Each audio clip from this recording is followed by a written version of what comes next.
करोड़पति बनना है सबको। तो वो वाला उपाय जो 2026 में, और किस राशि के लिए, मतलब ये एक बेहतर वर्ष है कि हाँ भैया ये बहुत दिनों से झूल रहे थे, लेकिन ये राशि वाले जो है इस वर्ष करोड़पति बन जाएंगे और ये उपाय करना है। क्या गाइड करेंगे, सर, करना चाहिए आप? किसी को किसी की राशि भी नहीं पता, आपको याद हो आपके दादा परदादा परदादा से परदादा, उन सबको नहीं पता था राशियां। राशि का करोड़पति बनने से कोई मतलब ही नहीं है। वैसे तो देखा जाए तुला राशि वाले होने ही चाहिए करोड़पति, शुक्र उनकी राशि का स्वामी है। वृषभ राशि वाले होने ही चाहिए करोड़पति, शुक्र जिसकी राशि का स्वामी है, लेकिन बावजूद इसके वो आपको भीख मांगते हुए भी दिखेंगे। तो आपको जो मैं समझाना चाह रही हूँ, धन ही धन को खींचता है। अब अगर करोड़पति बनने का आपको मन है तो पहले तो आप कभी कंजूस मत रहिए। देखता हूँ, बजट बनाता हूँ, चद्दर देख कर पाँव पसारो, ये सब बेकार की बातें हैं। अपनी हैसियत और औकात से ज्यादा बढ़ो। आप घर अपनी हिम्मत और ताकत से बढ़ा लो। आपको पता है जब हमारे दादा परदादा थे ना, वो क्या कहती थी बुजुर्ग औरतें, भगवान मेरे पुत्र दा खर्चा बढ़ा, मेरे पुत्र दा खर्चा बढ़ा, इसके खर्चे बढ़े, क्योंकि खर्चा बढ़ेगा तो आमदनी बढ़ेगी ना सर। आप देखिए हमारे परदादा 50 रुपए या 100 रुपए कमाते थे सरकारी नौकरी में और 6 बहनों की शादी कर देते थे। हम 7 लाख भी कमा ले तो एक बेटी की शादी के लिए भी हमें कर्जा लेना पड़ता है। क्यों? तो इसलिए समझिए बरकत नहीं है। पहली बात तो सर हम सब कैशलेस है। हमारे बुजुर्ग अपनी जेबों में पैसे रखकर चलते थे, वो चलते थे तो सिक्के भी खनकते थे। याद हो तो पुरुष ऐसी बनाने पहनते थे जहाँ जीप होती थी, उसमें बाबूजी पैसे रखते थे। यहाँ नाड़े के अंदर एक पोटली लटकाई जाती थी। औरतें अपनी गुप्त छोटे छोटे पर्स अपने पास रखती थी। वो स्वेटर पहनेंगी यहाँ पर तो भैंसों को सानी करते करते वो यहाँ से पैसे निकाल के दे देती थी। आटे के कई बच्चा आया, आटा गूंद रही, कहीं वो डब्बा खुद में से ले ले, दिल से हाथ रखकर बोले कि आज हमारे घर में कैश है ना।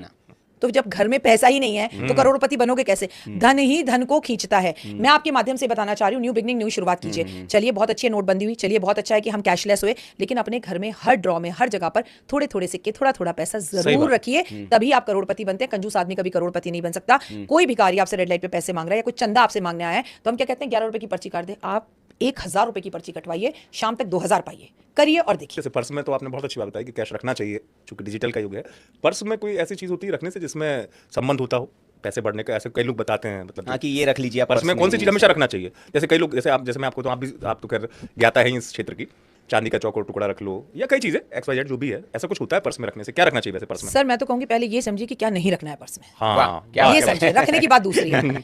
जितने भी पुरुष होंगे, मैं खासकर उनकी बात करूंगी, उन सबके पर्सों के अंदर आपको XYZ के विजिटिंग कार्ड दिखेंगे। क्यों? उसकी किस्मत खराब है, उसके ऊपर शनि की सारसाती चल रही है, तुम ले लेके घूम रहे हो साथ में। क्यों? अगर आपने अपने पर्स में क्रेडिट कार्ड रखा है तो आपने महालक्ष्मी को पहले से ही बोल दिया कि भैया कार्ड से ही जीवन चलना है मेरा। तो आप अगर चाहते हैं क्रेडिट ना लेना पड़े तो क्रेडिट कार्ड तोड़ो, फाड़ो, काटो और कैश रखो।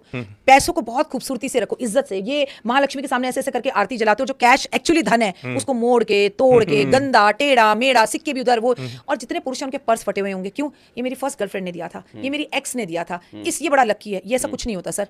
जितनी आपके पास घड़ियां उतने आपके पास पर्स हो। दिन के हिसाब से पर्स लो। आपके पास काला भी हो, लाल भी हो, सफेद भी हो, ग्रीन भी हो, येलो भी हो। आप स्टाइल से अपने पर्सों को रखो, उसमें इत्र लगाओ, उसमें खुशबू रखो और बहुत तमीज से उसके अंदर पैसे रखो। क्रेडिट कार्ड के लिए मैं ये नहीं कह रही, क्योंकि आज हमारी फ्लाइट टिकट क्रेडिट कार्ड के बिना नहीं हो सकती, आज हमारी होटल बुकिंग क्रेडिट कार्ड के बिना नहीं हो सकती, आज हमें किसी भी लॉन्च में जाना है हम क्रेडिट कार्ड के बिना नहीं जा सकते। वो हमारी जिंदगी का एक हिस्सा है, उसे एक अलग रखो। लेकिन अगर आप पहले ही क्रेडिट पर्स में रखोगे तो क्रेडिट लेकर ही जिंदगी भर चलोगे। तो कैश रखो। पर्स में रखने से चांदी का चकोर, और आप उसके अंदर चांदी का चकोर रखो। लोग दालचीनी रखवाते हैं, ठीक है, लोग उसके अंदर इलायची रखवा देते हैं। मैं कहती हूँ पर्स साफ हो, पर्स में कैश जरूर हो। पर्स में आपकी किसी भी भगवान देवी देवता की फोटो रखने से करोड़ गुना अच्छा है। जिसकी वजह से पहली सांस ले लो, दैट्स योर पेरेंट्स। वो इस दुनिया में है या नहीं है, आपकी पत्नी उनकी जगह नहीं ले सकती। आप माता पिता की फोटो रखें। जैसे माता पिता की फोटो, राखी जी आप तो जानते हैं कि मीडिया से मेरा इतना अनुभव हो गया है। मीडिया के नाम नहीं लूंगा, बहुत सफल व्यक्ति हैं, बहुत नामी हैं, मेरे परिचित भी हैं। मैंने देखा उनके पर्स में भगवान की तो नहीं, बेटी की जरूर फोटो रखते हैं वो। जब बेटी उनकी छोटी थी, अब तो बेटी बड़ी भी हो गई, तो उसका संबंध जो मैं समझ पाया, शायद बेटी भी तो लक्ष्मी होती है। बेटी तो लक्ष्मी होती है। और वो पहला जीव जिसको आपने दुनिया में जन्म दिया, जिसके आप पिता बने। मैं ये कह रही हूँ कि पत्नी की फोटो रखने से क्या होगा? आधे से ज्यादा पतियों की तो पत्नी से रिश्ते ही खराब है, देखते गुस्सा आ जाएगा, यहाँ भी दिख गई। और वो पत्नियां जबरदस्ती रख देती है कि तुम रख लो, कोई जरूरत नहीं है। वो यहाँ होना सर, लेटर में क्यों रख रहे हो, फोन में क्यों रख रहे हो? आपको जहाँ रखना अपनी पत्नी को हृदय में रखो।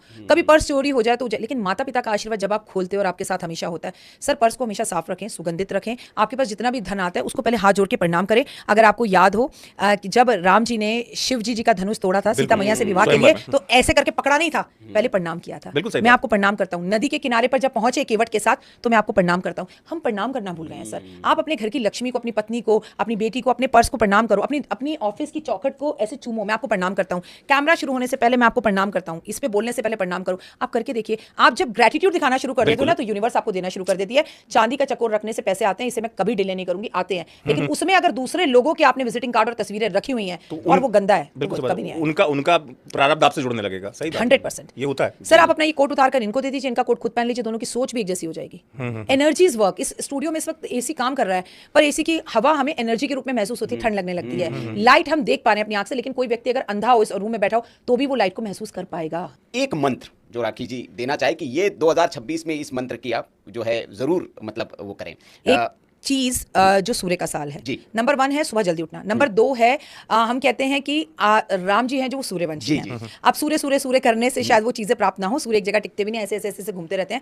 जो लोग 108 बार राम राम राम लिखेंगे और मजा आ जाए, वो सुबह उठकर लिखे, लाल रंग के पेन से लिखे, डायरी में लिखे और राम राम लिखे सूर्य के सामने बैठ के, नहीं तो अपने घर में कमरे में। इसका सूतक पातक और पीरियड से कोई लेना देना नहीं है, लिखते जाओ। जब इतनी डायरी आपको लगता है 6 महीने में 2 महीने में इकट्ठी होगी, सारी की सारी अयोध्या जो है आप कोरियर कर दीजिए।